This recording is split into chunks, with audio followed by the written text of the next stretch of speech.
Hey there, Opera Omnians. I believe that would be the term. Welcome back to my channel. Now today I'm going to be bringing you guys a video based on a question that I get asked an awful lot when it comes to Opera Omnia. And it comes to do with pulling for weapons and what to do with those weapons once you've actually got them. So a lot of people sort of don't fully understand the mechanics when it comes to making a weapon the best it can be and what you actually get for having that weapon. So today I've decided to make a guide for you all that you could share out with people who are new to the game, or even a few people that have been playing for a while, because I've seen a fair few horror stories where people have kind of gotten rid of weapons because they thought they had something better and they didn't. But I want to take you guys through everything to do with weapons as of the first anniversary, and I'm actually going to be using the Beatrix event as my way of showing you guys properly how to do it all, because I'm going to be doing it for myself.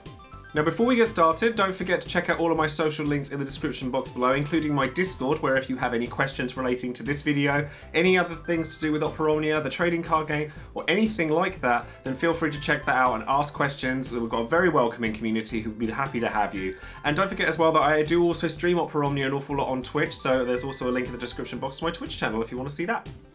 So for a character, what different types of weapons are there in Opera Omnia? So first things first, they have the 3-star weapons, which are bronze weapons that can be equipped by anybody, 4-star weapons, which tend to be able to be equipped by anybody, and then they have a passive that can be equipped by a character. But generally speaking, 3 and 4-star weapons are throwaway. You're never really going to use them, certainly not on a character you want to take the most advantage out of.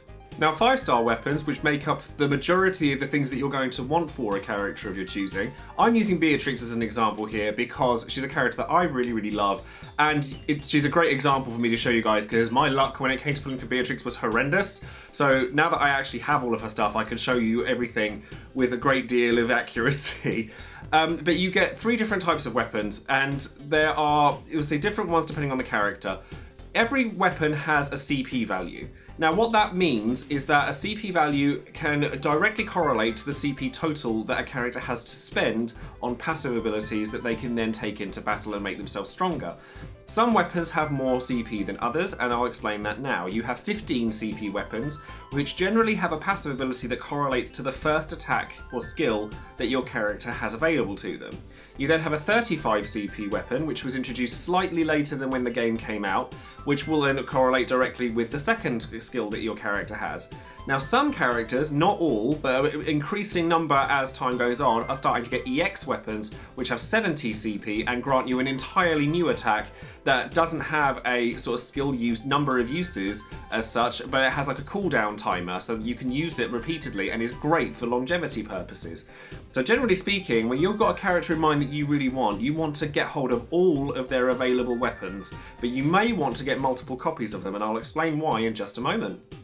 So if my character has 3 different weapons, one that's 15 CP, one that's 35 CP, and one that's 70, surely I just want the 70 CP one, right? Wrong. What you want is you want to get all of those weapons, because as I said, each one of those weapons has a different passive ability that works for your character. When you equip that weapon, it grants that passive to you without having to spend CP or without having to worry about keeping hold of it. However, if you take that weapon off, you then lose that passive ability. But there is a way for you to keep it. If you were wanting to keep hold of the passive ability that your weapon has, for example the 15 CP weapon that I'm going to use for Beatrix now, then you'll want to limit break it. Now what that means is you want to use either duplicate copies of that weapon or power stones, again I'll come to that in a moment as to how to acquire those, in order to be able to limit break that weapon up to its maximum potential, and then you can level it further as well. Now every weapon and piece of armor in the entire game that's 4-star or higher can be limit broken. What limit breaking something does is it both increases its CP capacity, so for a 15 CP weapon it goes up to a maximum of 30, for a 35 CP weapon it goes up to a maximum of 50, and for a 70 CP weapon it goes up to a maximum of 80, so it doesn't go silly crazy. That increment is smaller, but you already start with 70. And then what it also does is it increases the level cap for that weapon so that you can level it higher and get better stats out of it. Now every single one of these pieces can be limit broken up to 3 times.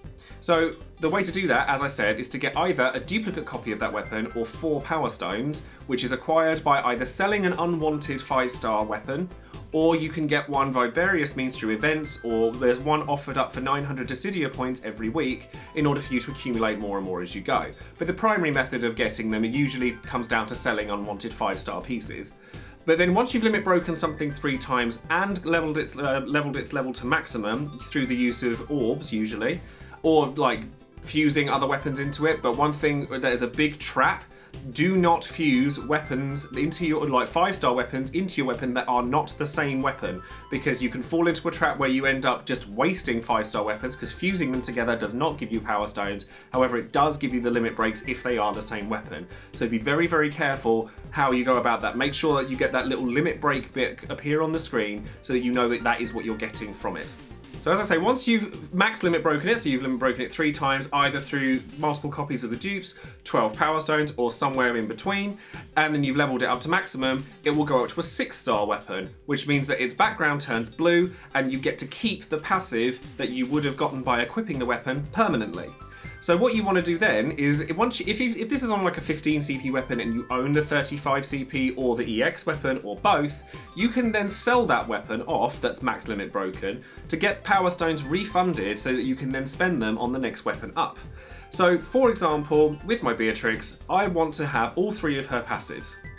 So what I then want to do is I want to max limit break my 15 CP weapon first, and as you can see, I have a lot of copies of Beatrix's 15 CP, which is not a good thing. Past the 3rd duplicate of a weapon you've got, it's kinda useless and you're only ever gonna sell it for a power stone. But it took me this much resources to get Beatrix's EX, so damn it, I'm making a video out of it and I'm gonna make the most of what I got from this. And I'm gonna make it so that that weapon is max limit broken, and that will give me the passive for Saint Cloth. And then what that means is I can then unequip that weapon and keep that passive. And then I'm going to sell that weapon off, get 4 power stones back, and then put those power stones, or I would put those power stones into Beatrix's 35 CP. But because I already have 4 copies of her 35 CP, there's no point using power stones in it. I may as well use all of the duplicates. So I'll then put those duplicates into the 35 CP, max limit break that, and then max level that, and then that will turn into a 6-star weapon, which means that I then get to keep that passive as well as the 15 CP one.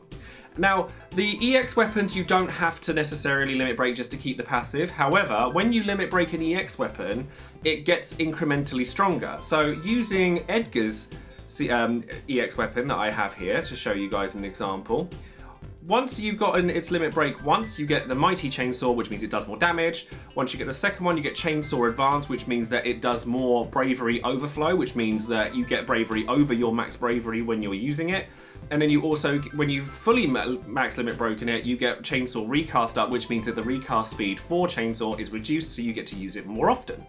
So hopefully now this makes sense to you all as to what you're actually trying to get when you're trying to get all of the weapons from a character. You don't necessarily want all of the weapons from it. What you want from them is their strongest weapon and all of the passives from the weapons that come before it. So for example, with Beatrix, I want 15 CP weapon for her passive, I want the 35 CP weapon for its passive, and I want the EX weapon because it's the strongest weapon she has and it grants another ability that I can use freely. So what does this mean when it comes to actually pulling for a character? What do you actually want? Do you just want 1 copy of each weapon? Do you want multiple copies of it? Well, it depends on your situation, really. If, like me, from Beatrix, I had nothing for her, then I would have wanted to have pulled probably until I got her EX, which didn't go very well, as you can see. But what you want to get is you want to get the strongest thing that you can and as many copies of everything underneath it as possible. So say a character comes out that only has a 15 CP and a 35.